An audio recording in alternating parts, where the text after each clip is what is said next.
I got a really bad drip of oil right into my friggin' eye. You don't have an eye. Oh dude, really? Is it black? Look. Oh my god, that looks like a demon from hell. It's mineral water, dude. It stings, it bubbles, It's so sparkly. It's actually starting to really sting. Oh my god, actually I can't see. How's that look? It's getting better, but you still look evil. Oh, why did I go for the sparkling, dude? Could have gone for still. Everything would have been fine. I'm back in my hometown in the UK, about to take on the huge project of stripping down and rebuilding my Toyota Land Cruiser Overland Build. I've secured a garage space to use for a few weeks, and while I strip down my cruiser, I'm borrowing my cousin Ross's HZJ78 Land Cruiser to get back and forward from the workshop each day.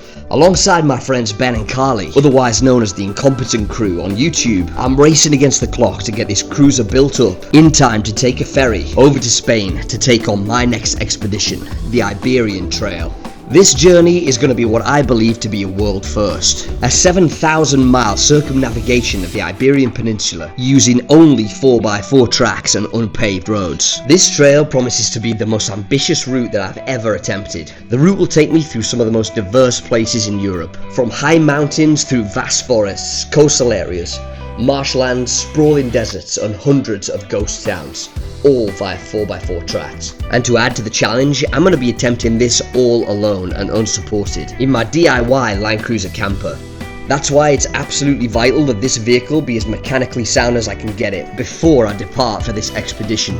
I've partnered with Euro 4x4 parts for this rebuild and to support me for my auto parts needs during the Iberian Trail expedition. I've used Euro 4x4 for years simply because they're the best in the business. They hold the largest selection of quality 4x4 parts in Europe, and in the almost 10 years that I've had this cruiser and been using them, they've never sent me a part that was incorrect, which I think is pretty good considering my cruiser is a rare 30-year-old vehicle. I feel more confident going into this rebuild and the expedition with the experts at Euro 4x4 parts behind me.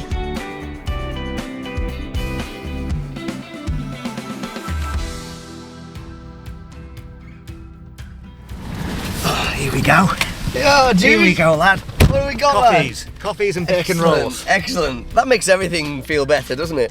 Alright, so we finally got the cruiser ensconced into the garage, as you can see there. So it fits a little bit tight. We've got the workshop at the back and then a big space at the side. But yeah, this is going to work.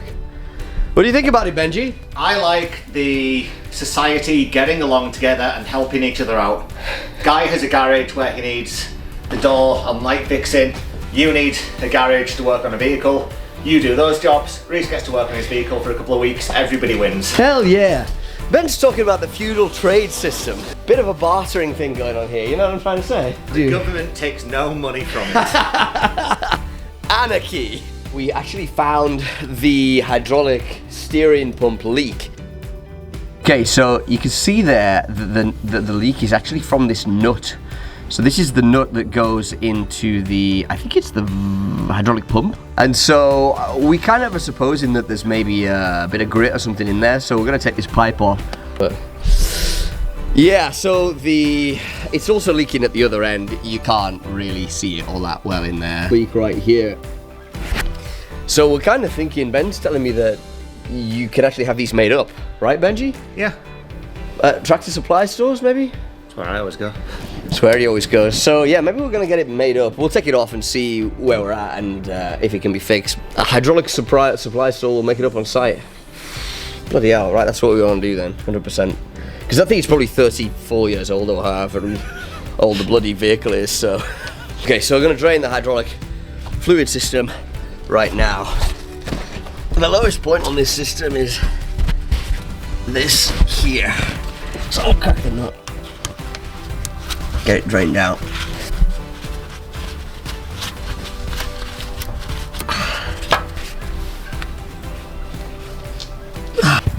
There you go. Well, I've got it all in the bucket. So now that's drained out, we can work on this system a bit easier, eh? Yeah. Oh, wow. Big strong man. Yeah. Big man thing. Big man things. Oh wow, that's leaking out at a rate of knots. You know what we should have done? That. There we go. Oh, that's gone now. Oh, there's 2 washers. Hey, copper washers, they're replaceable. Yeah, and probably a bit of dirt on top of the copper washer. I would say. Or the copper washer just wasn't crushed enough. Makes a lot of sense, dude. Cardboard down to catch any oil spills. That's the one. That looks like it's had good contact at 2 parts, but Yeah. poor contact there. It does, so that looks could like have it's been been- our problem, eh? Yeah, that one's nice and neat. Yeah. That one. Just that one. So, I would get a fresh copper washer to go on. fresh copper washer, yeah. Alright, so this is our troublesome hose. Looks pretty dirty, eh? Yeah, it does. Yeah, you can see why that is, but the thing is that I think, Perishing. yeah, I think it's perishing on here, so we're probably going to try and have this made up at a hydraulic shop. Do you think that we'll reuse these pipes or No. just new ones? Yeah. Nice. And they might not be able to make up this exact part Yeah.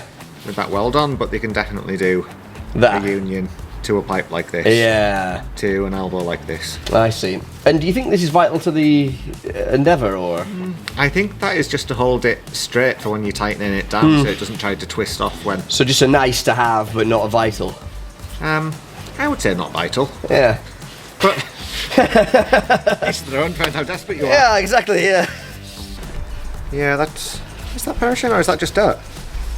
That's... It could just be dirt, to be fair. That might actually just be dirt, in fairness. Yeah.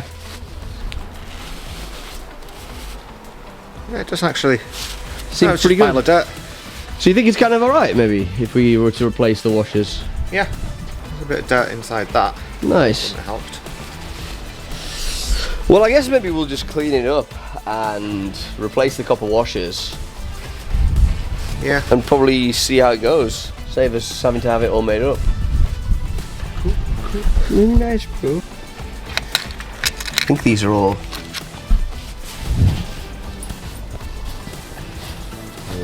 Not quite. No. Oof. Think about that. Oh, could be the one. Could be the one, couldn't it? Yeah. Yeah? Looks like the one. That does look like the one. Success! If the boot fits. Result. Finally having a box of something paid off. I know, man, yeah. I've been carrying that for the last 5 years. Never needed it until now. Here you go, young lad. Oh, cheers, me lad. Alright, so this looks rather clean. I'm gonna try and put that on. We ended up reinstalling the hose with 2 new copper washers. We filled up the system with hydraulic fluid and our leak was no more. It felt pretty good to be able to fix this issue in such a simple way and without having to replace the whole part. So the other things that we're going to do under here are try and take care of some of these leaks. So I've got a few different leaks. I've got a sump leak here. We're going to try and take care of all of these leaks if possible during this rebuild. So we've taken off all the bolts and now we're trying to get the sump off. It turns out that the last time that I tried to have this repaired in Peru, they've used liquid gasket instead of actual gasket. So it's glued on, basically. It's an absolute nightmare to try and get off, so we're trying to deal with that right now. Yeah, it is a bit tight, isn't it? Oh, it's starting. Is it?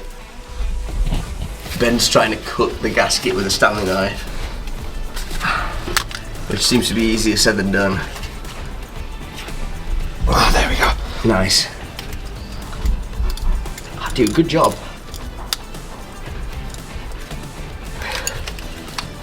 Pry it a little bit more now. Yeah.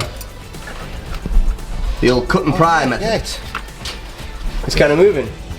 Yeah. Dude. Use this just to gently Yeah. hook and just give that sealant a little bit of persuasion. I think so. Oh, wait a minute. Is there a bolt still?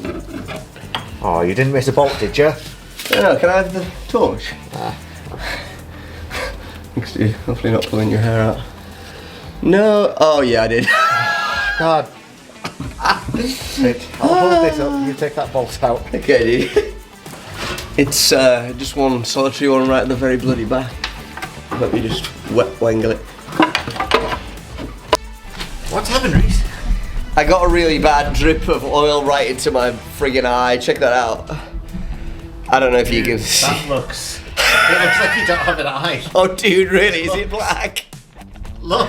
Oh my god, that looks like a demon from hell. We should really get you some medical help. Yeah, I think it's time. That's actually starting to really sting. Yeah, Oh my god, actually I can't see. First aid kit. I wish I could tell you. Here's some tissue that's clean. Right. Find some eye wash. There's actually water there. There's water in a bottle of it right there. Sparkling water. Yeah. Sparkling water, do you think that it will... Gotta try something. Yeah, do you want to tip a bit on there or something? No, okay, right. Maybe pour it over your eye. Jesus Christ. Right. I don't have... Ah! That hurt more than the f***ing oil. Well, it's mineral water, dude. Ah! It stings, it bubbles, it bubbles. It's so sparkly. I don't think this is good. Ah, God. Try to wash it more. Yeah, I'm actually seeing more. Maybe do you want to give me some more tissue and I'll like do that a bit more. Do you have the first aid kit here? With the eye wash? No, annoyingly, that's in a box elsewhere. In my front living room, I think. Is that most of it out? Or do I still have the black eye? Oh. You're starting to look a lot better now, but keep going. Yeah, okay. Ah! I feel like keep rinsing and washing. Yeah, it hurts, bro. I'm not gonna lie to you, it hurts. It's the fizz, you know, like... Oh, why did I go for the sparkling, dude? Could have gone for still. Everything would have been fine. I think I'm done with that. Maybe? Just let nature take its course. Going on Oh, dude, do you think it will stain my eye? Maybe. Forever. I don't want that. I'm gonna come out of the pit now. I'm done with being in the pit for a bit. I want to be in the normal person area. Demon emerging from hell.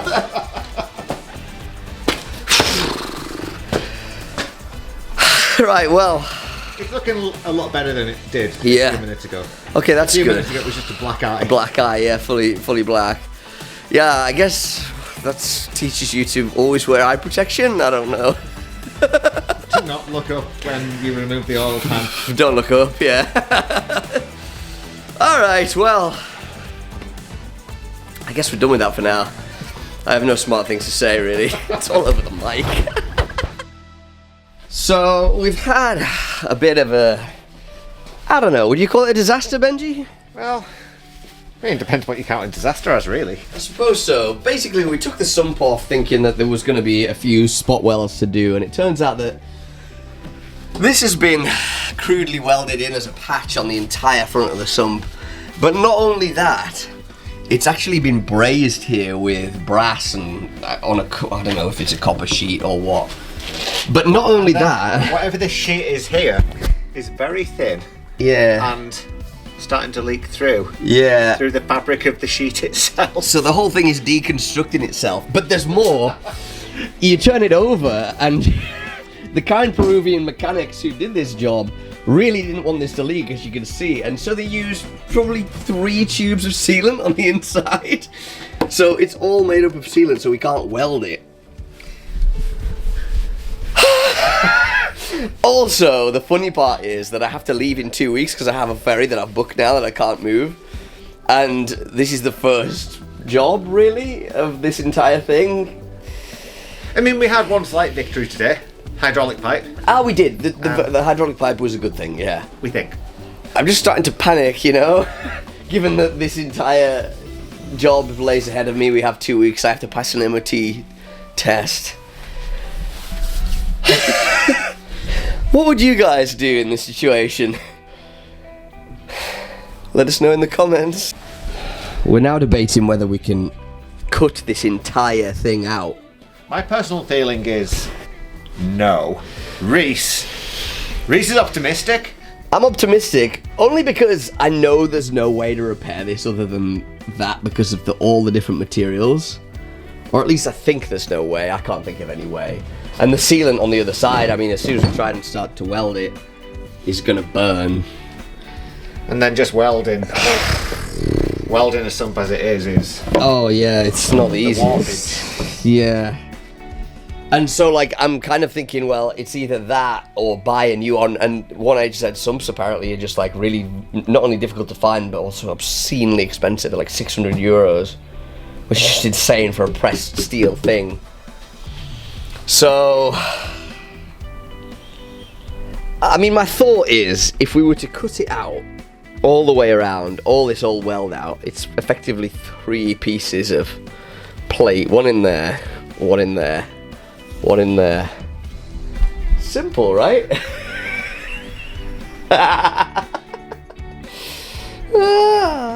Oh no. Oh no. I've never seen this before. Thing is, I started picking at a little hole, and then the little hole became a really big hole. Never seen a man dig through a sump with It's having a bit screwdriver before. Bit of a sump dig, you know what I mean? I wonder what kind of metal that is. God, it's just layer upon layer of rotten, oily ass steel. Look at that. That's gross. I'm gonna get a bigger tool. It just keeps going, bro. Oh my god. It's here as well. It's everywhere. Hey, that's hot steel. Yeah, well, that's the original steel behind it. That's so funny. They must have used bloody, like, I don't know, 0.7 steel or something like that. Look at that. Oh my god. I mean, no wonder it was leaking. What a freaking disaster. That's horrid. I honestly think we need to cut it out, dude. So, with the sump situation, we ended up deciding that the sump is just not economically viable to repair. It was too far gone. I'll show you why right here. So this is the old sump here, and I had this repaired several times while I was on the Pan American Highway, and you could see here how it had a weld. So it's had a crack all along here, and it's been welded up in a seam. So the seam's gone there, there, and there. I also had a leak out of here as well. So I had that welded up a couple of times. It didn't work. When I was in Peru, in Cusco, we got kind of stuck there with various different mechanical issues, and I had him try to fix this once and for all. He welded this again. It didn't work. He actually brazed, I don't know why, with brass. This, and that didn't work either. So I kept going back to him and saying, like, what you're doing is not working, right? So at that point he decided to put a whole sheet on here which covered all of this. I think his thought was that he could probably get a better tack all the way around rather than on these pieces that were rupturing. But what actually happened here was everything kept leaking into this sheet, and it got so full of oil that it was just kind of leaking out through the sides where the welds were a bit spotty. So to repair something like that is borderline impossible with the tools that I have. I think that I would have had to have cut it out all the way around and made up a welding steel of this gauge. It's very, very thin. It is difficult at the best of times. Never mind when you need it to hold oil. I'm not a professional welder, obviously, so yeah, we decided that it was just not viable. I ended up having to buy one, and so this is the brand new Sump. So as you can see, real nice fresh beast, nicely powder coated and ready to fit. I'm gonna have to take this sensor off of the side here. It's broken, actually, it doesn't work, but obviously that's a big old hole, so I'll have to fit that up onto there with whatever gasket is in there. I'm hoping it will actually work out okay, and I can hopefully use this bolt. I unfortunately forgot to order a spare bolt and use that as the sump plug, so fortunately I'm now running out of time. I've got my MOT in just 2 days. I need to get this thing running. I'm ready to get that passed, because if I don't make this MOT, it's going to set me back even further. Alright, so that's us locking up today. That's been a good day. We've got a lot done there, and a lot kind of sized up for what's going to be coming next. So over the next few days, we're going to get into replacing that sump down below. We're going to start building the auxiliary battery system with the new lithium batteries, and get into all the other projects. So yeah, stay tuned. This is where this build truly begins.